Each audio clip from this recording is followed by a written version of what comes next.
The Undertaker doesn't do real life interviews and documentaries, up until now anyway. Mark Calaway, the man behind the persona, has authorised WWE to document what might be the final years of his career in this incredible WWE Network documentary that follows him between 2017 and 2020. This first episode of the Last Ride series is called The Greatest Fear and is a must-watch for any wrestling fan, just because we've never had access to the man himself like this before. I know WWE makes fantastic documentaries all year round, but this episode is one of the best they've ever made, and is one you're going to want to watch over and over. Not only is it beautifully produced, the information documented about The Undertaker is never before seen or spoken about. In this first episode, we get never before seen access to Mark Calaway's life as he prepares for WrestleMania and what was expected to be his final ever match against Roman Reigns at WrestleMania 33. And the pressures on his mind and body that came with thinking this would be the end of his long and storied career. Not only that, but we also get to know the opinions of other superstars towards Calaway through exclusive interviews, and with the camera following him we get to see his interactions with the wrestlers backstage as both he and they prepare for his final match. The first episode follows The Undertaker in his run up to WrestleMania 33 in 2017, and the next episode that will be on next week goes beyond his final match. Here's hoping that episode 2 will live up to the incredible work started here in episode 1. In this video I'll break down everything we discovered about the man behind The Undertaker in this exclusive WWE Network documentary. We're reminded almost immediately in this film that The Undertaker rarely lets you behind the scenes. For decades, Mark Calaway stood silently behind his gimmick, the greatest wrestling gimmick of all time, but now he's allowed for his career to be documented. And I'm sure I'm not the only one who's built up a picture of what this man was like out of the ring. In many ways, The Undertaker is the last gimmick to be revealed, and that's what makes this documentary so special. Calaway tells us that he never usually shares things that are personal, but as we'll see throughout this documentary, there is a struggle between the man he was and the man he's become. He never used to share anything, but now, as he gets older, perhaps he's feeling like he's got nothing to lose, and now's the time to pull back the curtain, so to speak, and let us see the man himself. Just by virtue of having a cameraman on him, we can see how he interacts with everyone backstage, and not only how much respect they have for him, but the respect he shows them too. We see a really classy individual in Calaway, and it's easy to see why he was the locker room leader for so long. I was very surprised to see how humble he was while meeting some of his peers, and it was surprising throughout the documentary to see that Calaway isn't without his own insecurities, something very humanising, but somewhat unexpected when imagining what The Undertaker is like in real life.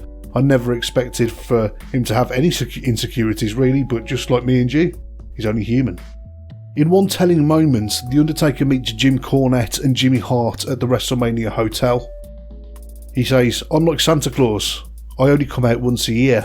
This shows a little bit of insecurity I think on The Undertaker's part, in the fact that he's not able to perform anywhere near the volume of matches he used to. He's gone from probably performing 200 matches a year to just one, and I think there's a little bit of insecurity there. All through this documentary we get to see a previously unseen side of The Undertaker. Early in the documentary he asks to the camera, "What happened to me? I used to be a tough son of a bitch." Calaway wonders whether he's going to be able to hang with a young guy like Roman Reigns at WrestleMania. He's getting older, he still loves the business and wants to perform at the highest level, but his body is failing him. He's in a tough place and continues to question himself throughout the documentary. We get a real insight into this personal struggle. He has a tough time admitting that he can't work a full schedule anymore, just because his body is deteriorating. But just because it is deteriorating doesn't mean his love for the business is going anywhere. Calaway says that right up until WrestleMania 30, he thought he was still on point. But then during the match with Brock Lesnar, he became concussed, and that's where he lost a lot of his confidence. The concussion that he received at the hands of Lesnar at WrestleMania was so bad that Calaway lost his memory to the point that he couldn't remember his own name. That lack of confidence continued with him right up until the next WrestleMania, when Triple H had to take him to one side and talk some sense into him backstage. Triple H in the documentary said that he's never seen The Undertaker looking so lost in all of the years that he'd known him on that day, and was mind blown to have seen him like that.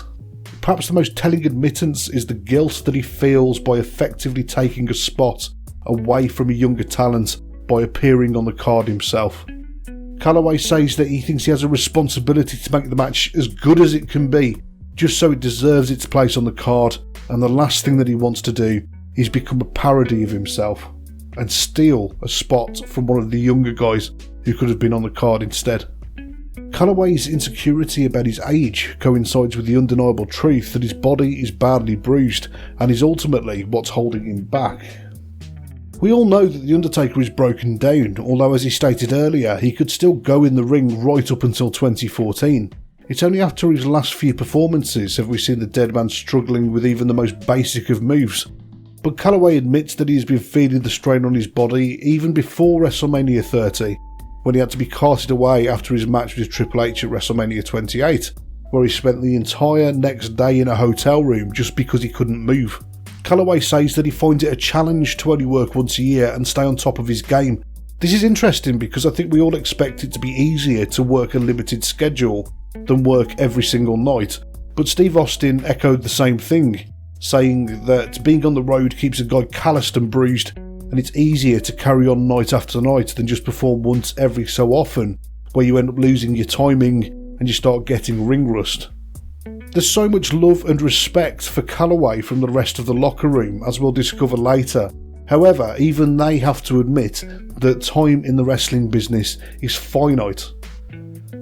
In sympathy for The Undertaker, AJ Styles acknowledged that it's tough getting older in the business. When your body is breaking down, it can be really hard to decide when it's time to give up. Ric Flair echoed the same sentiment by saying The Undertaker's given his life to the business, so it can be really hard to let go. These peers are echoing what Calaway knows himself about his body, but the amount of respect for the legend is unprecedented in this documentary. We always heard about The Undertaker being a locker room leader for all those years, but I always assumed that would have been out of fear, especially hearing about the likes of Wrestlers Court, but that comes through not knowing what the real Mark Calaway is like. After seeing this documentary, I can see there's no fear involved, just genuine respect. The way The Undertaker carries himself backstage, the equal way he interacts with everyone, you can just see why people have respect for him. Respect for Calaway isn't through fear, but through the way he conducts his business backstage, and this is evidence in the documentary. Ric Flair says The Undertaker is the greatest character in the history of the business, and Mick Foley says it never seemed like an act, it always seemed real. Calaway inhabited the character of The Undertaker for all of these years and stuck to it. Edge says he knew he'd made it when he was trusted to be in a WrestleMania match with The Undertaker, and all he wanted was to make sure Undertaker was happy with the match. There's a great interview with JBL, who wrestled The Undertaker on an episode of Raw in the mid-90s, and just wanted to provide the best match possible, despite being extremely nervous about getting in the ring with such a legend. After the match, Calaway shot JBL a smile backstage, as if to say he'd done good, and that made JBL's week. Vince McMahon respected how much Undertaker would be willing to sacrifice in the ring, going the extra mile for the fans. All of the interactions Calaway has backstage in this documentary seem to be equal. Everyone genuinely seems to have a lot of time for him, and he's got a lot of time for them in response. He shakes hands and talks with everyone from Heath Slater to Steve Austin, and he's clearly a role model for how not just to be a wrestler, but how anyone should conduct themselves day to day. The Undertaker clearly has a huge amount of respect for the business and the fans too, which is a great outlook considering you see so many wrestlers who debuted 30 years ago still referring to fans as marks and the like. He says he wants to perform for the fans and doesn't want to let them down, and he wants to give them what they paid to see. Tellingly, Calaway says that the business comes first, and he comes from an era that if you can walk to the ring, then you can get in the ring and work. That spirit is clearly driving him on, possibly past his means. To Mark Calaway, WrestleMania is still the most important thing in the world, the creme de la creme as he puts it, and you can see why all of these pressures come into play when he's clearly heading towards the end of his career, whether he wants it to end or not. I'm looking forward to part 2 of this documentary next week. You should definitely check it out right now on the WWE Network, as it alone is worth your $9.99 for the month in my opinion, and then you get to go and watch that crazy Money in the Bank ladder match from the other night too. But I've not even scratched the surface of this documentary in this little video. Just wanted to recap some of the highlights. It's 50 minutes, I think it's about an hour on the network, so definitely check it out.